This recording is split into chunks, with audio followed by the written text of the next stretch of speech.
The 5 former police officers involved in Tyre Nichols' arrest that resulted in his death days later have now been charged with murder. Police video from the incident will be released this evening. Memphis and the country brace for the response. Ellen Lopez starts us off from a city on edge. Good morning, Ellen. Hey, George, good morning. The city of Memphis will soon get a first-hand look at what led to the death of Tyre Nichols, his family urging for calm as authorities brace for what's to come. This morning, outrage over the roles prosecutors say 5 ex-Memphis police officers played in the death of Tyre Nichols. Frankly, I'm shocked. I'm sickened by what I saw. It's absolutely appalling. Let me be clear. What happened here does not at all reflect proper policing. This was wrong. This was criminal. Tadarius Bean, Demetrius Haley, Desmond Mills Jr., Justin Smith, and Emmett Martin III, all facing felony criminal charges, including second-degree murder and aggravated kidnapping and assault. They're facing a second-degree murder charge instead of a first-degree is because first-degree murder requires premeditation. We all know that a traffic stop should not result in a death. The Nichols family attorney telling ABC News 5 officers being held criminally accountable for their deadly and brutal actions gives us hope as we continue to push for justice for Tyre. The now former officers were part of a street crime unit known as Scorpion.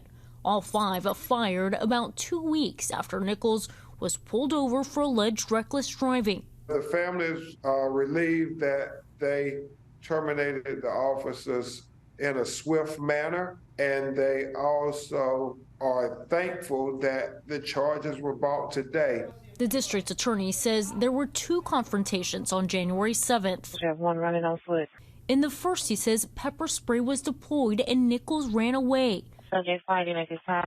The second, more physical. There was another altercation at a nearby location at which the serious injuries were experienced by Mr. Nichols. After some period of time of waiting around afterwards, he was taken away by an ambulance.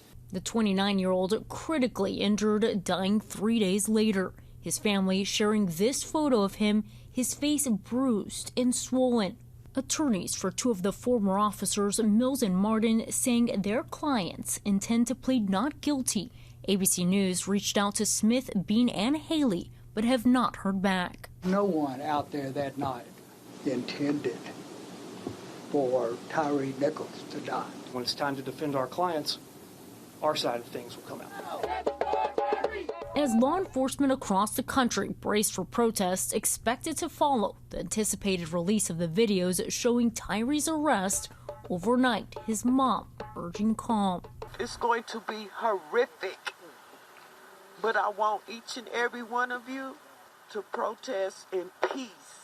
I don't want us burning up our cities, tearing up the streets, because that's not what my son stood for.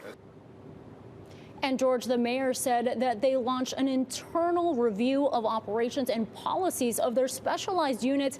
George, they have also, federal officials have launched a civil rights investigation. And Ellen, why did they decide to release the tape tonight, not earlier? Officials said that they first wanted to take the proper legal steps. They also wanted the Nichols family to take a look at those videos privately, George, before they release them to the public. Okay, Ellen, thanks. Well, hey there, GMA fans. Robin Roberts here. Thanks for checking out our YouTube channel. Lots of great stuff here. So go on, click the subscribe button right over here to get more of awesome videos and content from GMA every day, anytime. We thank you for watching, and we'll see you in the morning on GMA.